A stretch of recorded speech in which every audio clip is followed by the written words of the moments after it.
Salut, c'est Benjamin. Aujourd'hui, on se retrouve pour le résultat de vos participations au défi du voyage dans le temps. Donc, il y a eu 26 participations. Je vais faire 2 vidéos sur le sujet parce que je sais pas encore combien de temps je vais passer sur chacune de vos images. En tout cas, c'est parti. On arrive sur l'ordi. Alors, je vais commencer par le début. C'est l'ordre alphabétique. Donc, il n'y aura pas vraiment d'ordre par rapport au fait que vous ayez participé au début ou à la fin. Donc, on va commencer par l'oignon sauvage. L'oignon sauvage qui a fait un quadriptyque, c'est-à-dire une image avec 4 images. Donc c'est intéressant ici parce on voit qu'il a voulu diviser le temps en plusieurs étapes sur une même image.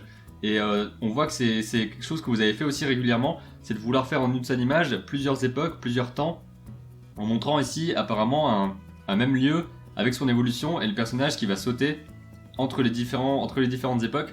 Donc c'est assez cool à faire comme principe et comme ça t'as pu travailler ta composition. C'est une composition qui est finalement assez plate on va dire parce qu'il y a juste la ligne d'horizon ici. Ensuite, tu as placé tes différents éléments pour qu'on comprenne l'histoire très facilement. Il y a un côté linéaire avec le sens de lecture de gauche à droite. Donc c'est vraiment cool et il y en a beaucoup dans les illustrations en noir et blanc qui ont fait quelque chose qui se rapproche à chaque fois du storyboard, en tout cas du storyboard ou de l'animatique selon moi. C'est quand on fait une illustration en noir et blanc et qu'on va essayer de mettre différentes couleurs pour différencier les différents plans. Et ça va être assez important pour différencier la profondeur et pour créer une sorte de densité, plus que si c'était moins contrasté au niveau des couleurs. Donc ça permet de savoir très facilement ce qui est au premier plan, ce qui est à l'arrière-plan. Ici il y a un très bon contraste entre le blanc du personnage et le ciel. Donc on voit que le personnage t'as voulu le laisser très simple, parce que c'est une sorte de évolution du bonhomme bâton finalement, mais ça reste assez marquant. Et en fait j'imagine directement le mouvement, et j'imaginerais bien par exemple un clip vidéo avec une animation, où il y aurait plein de panneaux comme ça qui défilent, pendant que le personnage court, pendant que le personnage évolue dans les différentes phases, dans les différentes époques. Donc ça pourrait être assez cool. Alors voilà, bravo l'oignon sauvage pour cette illustration. On va passer à la suivante. Mélanie Mourier. Donc ici, on a différentes choses. On a l'illustration et on aura également quelques recherches. Donc on va commencer par les recherches. On voit qu'elle a travaillé sur un personnage. Donc apparemment, je n'ai pas relu récemment le post qu'elle avait mis sur Facebook. D'ailleurs, il y aura tous les liens vers vos pages Facebook, vos Tumblr, vos DeviantArt, tout ce que vous m'avez envoyé, si c'est pas juste un hébergement et que vous n'avez pas mis une page Facebook ou une chaîne, etc. Il y aura tous les liens dans la description. Vous verrez le nom de chaque personne avec un lien vers ce qu'il fait, comme ça vous pourrez aller voir un petit peu. Ça vous permettra de voir un petit peu ce que font les autres et aussi d'aller commenter, d'aller les soutenir et d'aller leur donner des conseils sur leur chaîne directement. Donc voilà, il y aura tous les liens, vous pourrez aller voir. Et donc ici, la page Facebook, si je me trompe pas, c'était Tata. Je crois que c'était ça, Tata. Elle avait décidé de faire une illustration, si je me trompe pas, hein, une illustration sur une dame qui est âgée et qui a envie de retrouver sa jeunesse et qui a envie en tout cas de rester nostalgique et de rester dans cette époque-là. Donc il y avait une première planche de recherche comme ça, donc avec un trait quand même assez intéressant, on dirait vraiment, ouais, c'est un concept art vraiment cool. Donc ça permet déjà de voir un petit peu la personnalité. On voit que c'est une mamie un petit peu fantaisiste, etc. Là, alors, vieille dame, remet vêtements dans sa jeunesse. Remet vêtements de sa jeunesse. Super Mamie Tog Life. Donc vous voyez qu'à travers ça, elle a réussi à bien définir le caractère de son personnage. Et c'est assez cool. Et là, c'est par rapport à la composition, j'imagine. Donc savoir, est-ce qu'elle va montrer une mamie avec sa photo? Est-ce qu'elle va la faire dans un parc? Qu'est-ce qu'elle veut évoquer finalement? Parce que ça peut évoquer beaucoup plus la nostalgie, comme ça peut évoquer la nostalgie, le jeu en même temps, et avoir plein de différents aspects comme ça. Et finalement, elle s'est décidée sur le parc, avec une illustration qui est assez réussie. Bon, le tout reste assez plat quand même, on dirait plutôt qu'il y a, au lieu d'avoir une profondeur qui irait vraiment comme ça, j'espère que je mettrai la vidéo, qui irait vraiment comme ça, c'est plutôt des strates que t'as mis, des choses genre, hop, milieu, haut, bas, milieu et haut. Donc c'est plutôt comme ça que je le vois. C'est assez cool. Au niveau perspective, c'est pas bien gênant qu'il y ait ces erreurs là. C'est pas grave du tout. Et surtout au niveau des couleurs, je trouve que t'as bien réussi. Avec différentes teintes que t'as mises, avec des couleurs qui restent assez désaturées finalement. Et qui donnent un aspect... je verrais bien ça dans un livre illustré en fait, avec un texte à côté ou alors une bande dessinée. Donc vraiment cool comme travail. Là c'est Oz, la carpe. Je me rappelle jamais comment... Enfin, c'est Cassandre Oz ou alors Oz, carpe, Oz. Je sais plus, mais en tout cas, on va l'appeler Oz ou juste la carpe parce que sa page Facebook c'est la carpe. Je pense que ça va te faire marrer de voir à quel point je galère sur ton nom, mais Oz, voilà. Donc Oz, il y a une phase de recherche ici. Donc pareil, elle avait écrit un texte sur sa page. Donc un texte qui expliquait pourquoi c'était comme ça, etc. Vous m'avez souvent fait des textes pour expliquer qu'est-ce que vous aviez voulu dire, etc. Je les ai lus, mais d'abord j'ai regardé l'image pour voir qu'est-ce que ça m'évoquait, parce que j'avais pas envie d'abord d'avoir votre filtre du texte. C'est comme si je regarde un film ou que je regarde une image et qu'il y ait directement le réalisateur ou l'auteur derrière qui viennent en disant là j'ai mis ça comme ça parce que en fait le personnage il pense ça et que si j'avais pas mis, enfin j'ai mis ça parce que le personnage du coup il vient du futur, parce qu'en fait je préfère regarder tout seul, et si je vois quelque chose et que ça correspond pas à ce qu'il voulait dire, c'est soit qu'il y a mon interprétation qui est passée, soit que le message est peut-être mal retransmis dans l'image et que s'il y a besoin vraiment du texte à côté pour comprendre ce que tu as voulu dire, finalement, c'est que au niveau de l'histoire, c'est pas aussi bien raconté que ce que tu l'aurais voulu. Mais en tout cas ici, donc là il y a la page de recherche et là il y a le final. Ici ça m'évoque, en ayant en tête le thème du voyage dans le temps, ça m'évoque le fait qu'il y a un explorateur peut-être qui arrive dans le futur et qui voit une sorte d'homme qui a dépéri et qui s'est caché dans une grotte, ou alors est-ce que c'est la Terre et que tout est sombre, etc. Donc il peut avoir plein d'interprétations comme ça. Je me rappelle plus exactement quelle était la tienne, mais vous verrez sur sa page, vous pourrez aller directement et lire son explication. En tout cas, au niveau de la technique, je trouve que c'est bien que t'aies utilisé la lumière comme ça, avec ce halo autour de la lampe. Parfois c'est pas évident de créer une lumière comme ça. Ce que tu aurais pu faire à ce moment-là, c'est encore plus marquer l'éclat de lumière sur le côté en fait, avec des gros éclats de lumière sur le contour, ou en tout cas sur le rebord des roches. Ça aurait permis de rendre un contraste encore plus grand, même si là tu as bien mis le contraste entre le blanc ici et toutes les couleurs qu'il y a autour, mais tu aurais encore plus pu jouer avec la lumière. Donc tu pourrais faire des recherches par exemple sur les grottes, regarder un petit peu, peut-être aller visiter des grottes si ça peut t'intéresser. J'en ai déjà fait, c'est plutôt cool d'aller dans des grottes et des cavernes et des trucs comme ça, même des trucs guidés pendant que tu es en vacances, etc. C'est toujours assez intéressant et ça te permettra d'étudier comment réagit la lumière, aussi de pouvoir toucher en vrai les textures des roches pour peut-être améliorer ces aspects-là dans tes images. Mais en tout cas, c'est une image qui était assez atypique parce que je m'attendais pas du tout à ce genre de résultat-là. C'est sorti un petit peu de ce que j'avais imaginé, donc voyage dans le temps, machine à remonter le temps, etc., etc. Donc là, c'est assez original comme idée, donc bravo pour ton image. Ensuite, là, c'est André Carpin, mais sur DeviantArt. Son nom c'était Pandou Head, donc je sais pas trop comment l'appeler, en tout cas c'est ça son image.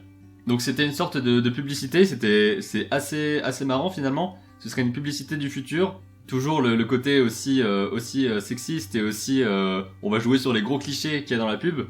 Donc ça correspond bien finalement au monde de la pub, je pense, en tout cas au monde de la pub tel qu'on le voit dans les pubs de voitures, etc. En parlant de ça, ça a rien à voir, mais enfin si, ça a à voir du coup. Mais je vais vous mettre dans la description aussi, je pense, un lien vers la chaîne de... comment il s'appelle ? Je vais aller chercher. C'est une chaîne YouTube avec quelqu'un qui va analyser des publicités et qui va observer un petit peu, qui va expliquer les différentes techniques. Donc est-ce que je vais le trouver ? Normalement je vais le trouver. C'est Horizon Gull. Donc à ce moment-là, je vais vous mettre le lien dans la description pour ceux qui ne connaîtraient pas. Je pense que beaucoup d'entre vous connaissent déjà, mais si ça peut le faire découvrir à quelques personnes, tant mieux. Donc il va parler de publicité, et dans cette dernière vidéo il parle du mythe créé autour de la voiture. Donc c'est assez intéressant, et ça m'a fait penser à ça du coup de voir la publicité que tu as créée.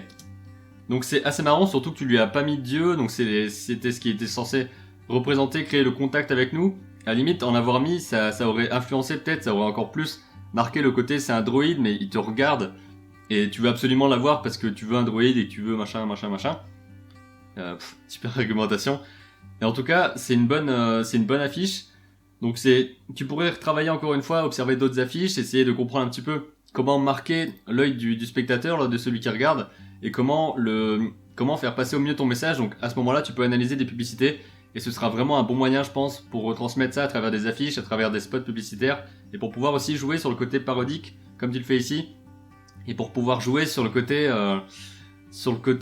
extrême du truc et ironiser au maximum, même si dans la publicité il y a déjà beaucoup d'ironie parfois, même un peu malsaine des fois.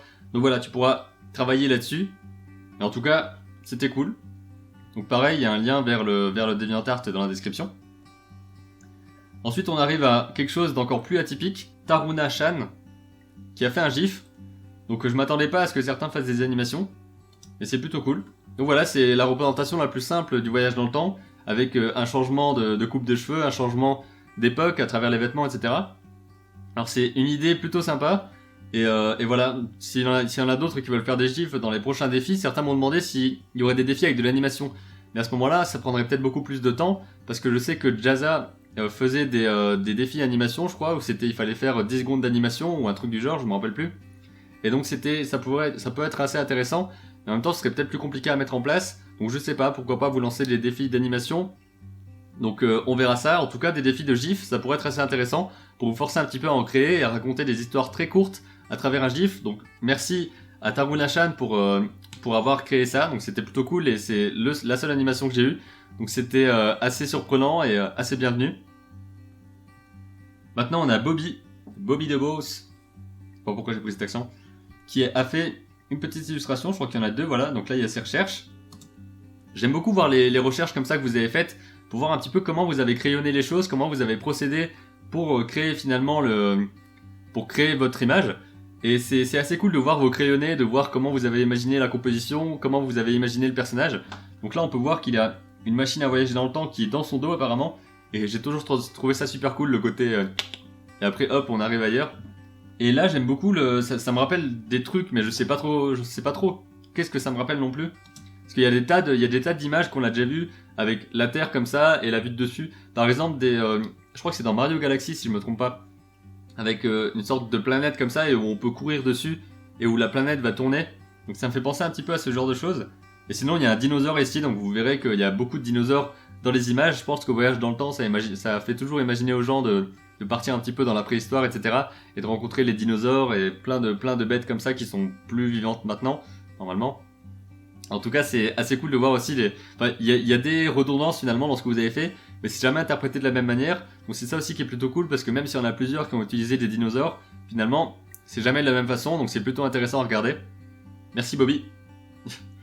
J'ai toujours rêvé de dire ça. Merci Bobby. Alors ici, on a le dessin de Doc Phillybox. On voit pas grand chose, je vais essayer de le modifier un petit peu vite fait. Je vais juste augmenter un petit peu les niveaux, enfin changer un petit peu les niveaux et les courbes, pour voir si j'arrive à faire ressortir davantage le dessin, mais je suis pas sûr. Bon voilà, comme ça a complètement obscurci ce qu'il y a autour, mais on arrive un petit peu mieux à discerner le dessin. Donc là aussi, vous voyez un dinosaure, encore une fois, et donc il y en a beaucoup qui ont fait des dinosaures. Ça, j'imagine que c'est une planète, mais en même temps on dirait une tête d'alien, donc c'est assez marrant. Et là on voit juste que c'est un voyageur qui débarque, et qui découvre les dinosaures, donc je sais pas pourquoi la planète est comme ça, pourquoi elle est autant courbée. Est-ce que c'est une autre planète? Est-ce que c'est la Terre quand même? Je sais pas trop. En tout cas, il y a un côté assez simple dans cette illustration-là. Pour l'instant, c'est juste au stade du crayonné, mais je t'invite vraiment à essayer de travailler un petit peu plus sur le côté finaliser ton image. Essayer peut-être de faire quelque chose en couleur, pourquoi pas, ou alors en travaillant beaucoup plus les contrastes, parce que ici, on a du mal à discerner qu'est-ce qui est le plus mis en valeur, qu'est-ce qui est le moins mis en valeur. Il y a juste la capsule temporelle, le Temporal Airlines, donc ça c'est assez marrant aussi comme idée, où on voit un petit peu plus, parce que comme sur la planète t'as pas trop gribouillé dessus, alors que sur le reste on a un peu de mal à discerner. Il aurait fallu peut-être mettre le dinosaure un petit peu moins grisé, ou alors plus grisé justement, et jouer plus sur les contrastes comme ça. Donc ça va être important, surtout dans un dessin au crayon comme ça, de définir davantage les contrastes, de mettre plus de lumière, etc. L'idée en soi est cool, mais maintenant il faut que tu travailles un petit peu plus sur l'aspect technique et l'aspect plastique de ce que tu vas faire, avec un contraste plus élevé surtout. Donc travaille sur ça, essaye de chercher avec le mot contraste dessin, pour trouver des techniques qui pourront t'aider à ce niveau-là. Mais merci pour ta merci pour ta participation. Même pendant les résultats du défi, je bug. Pas possible. Ensuite, c'est Elessar Telcontar. Donc là, une illustration où on sent qu'il a voulu faire un truc épique et assez démesuré. Donc c'est assez cool, on voit au niveau de la composition, il faut pas que je vous montre avec le doigt. Au niveau de la composition, il y a une belle ligne qui traverse toute la diagonale de l'image. Donc ça va pas mal guider l'œil, mais en même temps ça va scinder en deux toute l'image, parce que ici vous voyez qu'il y a une sorte de grande barrière qui va complètement dire ici il y a une partie, ici il y a une autre partie.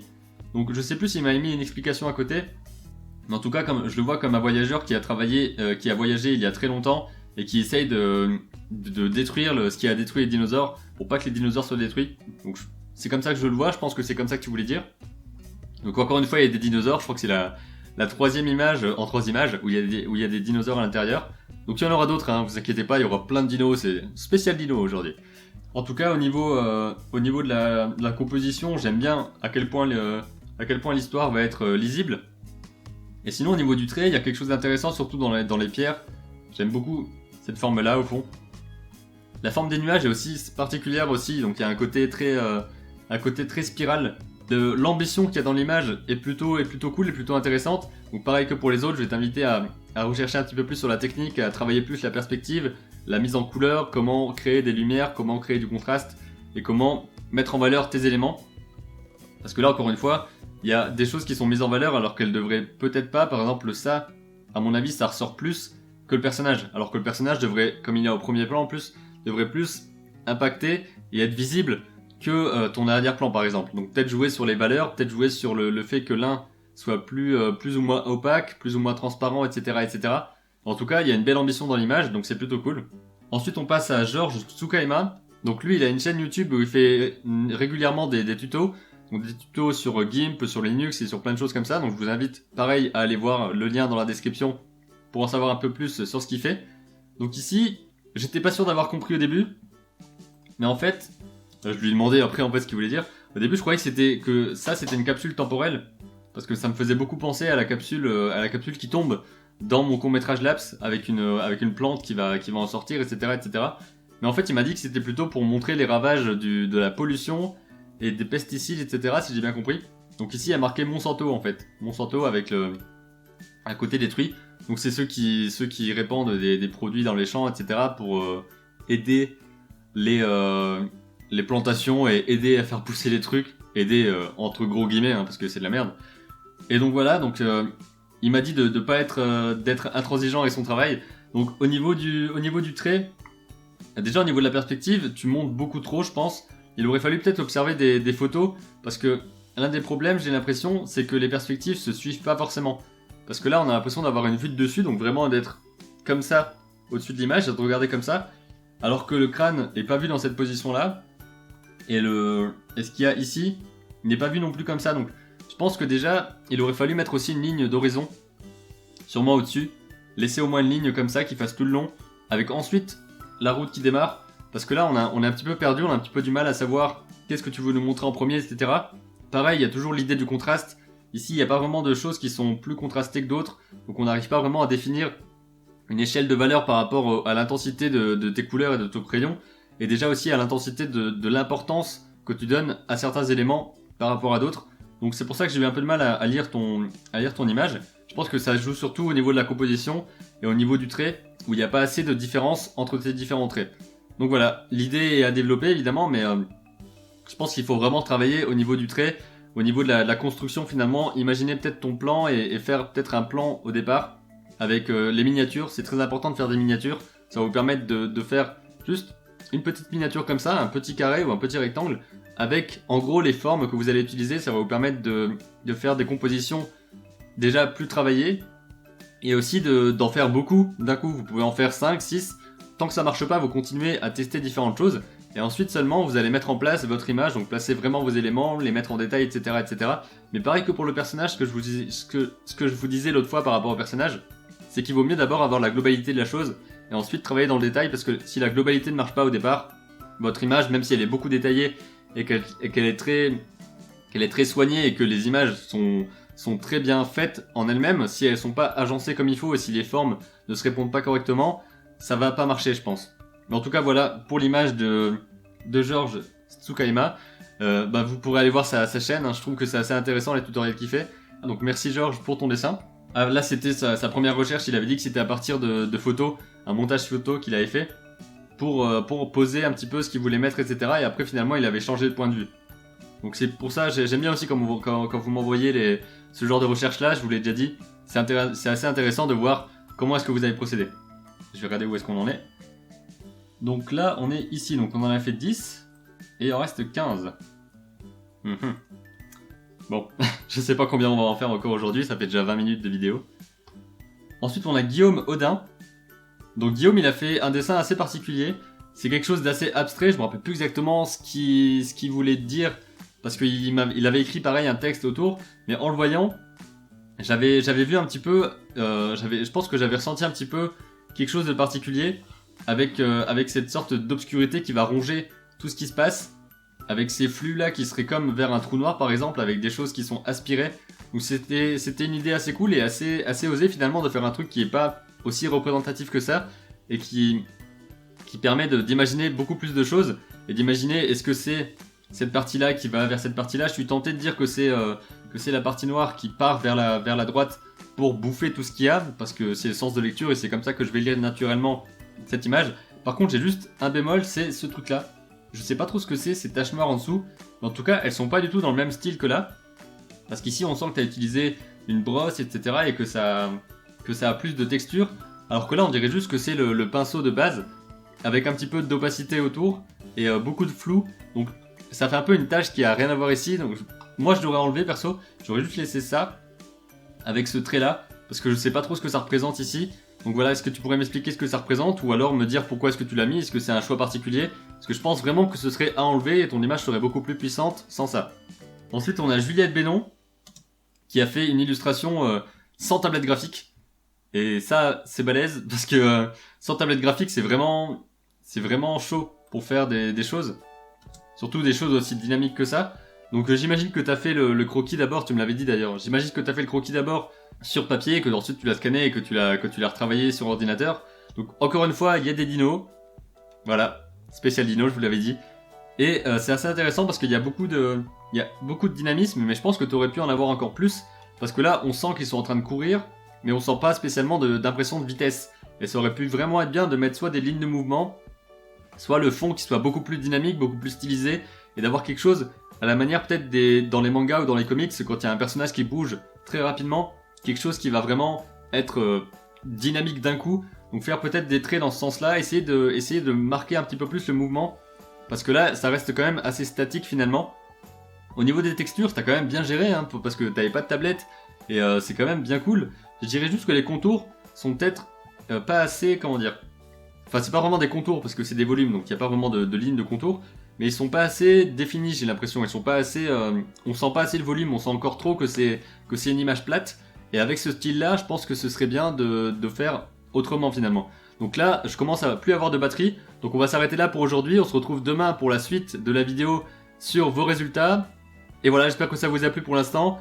D'ici là, n'oubliez pas comme d'habitude, créez vos images, racontez vos histoires et on se retrouve demain pour la suite.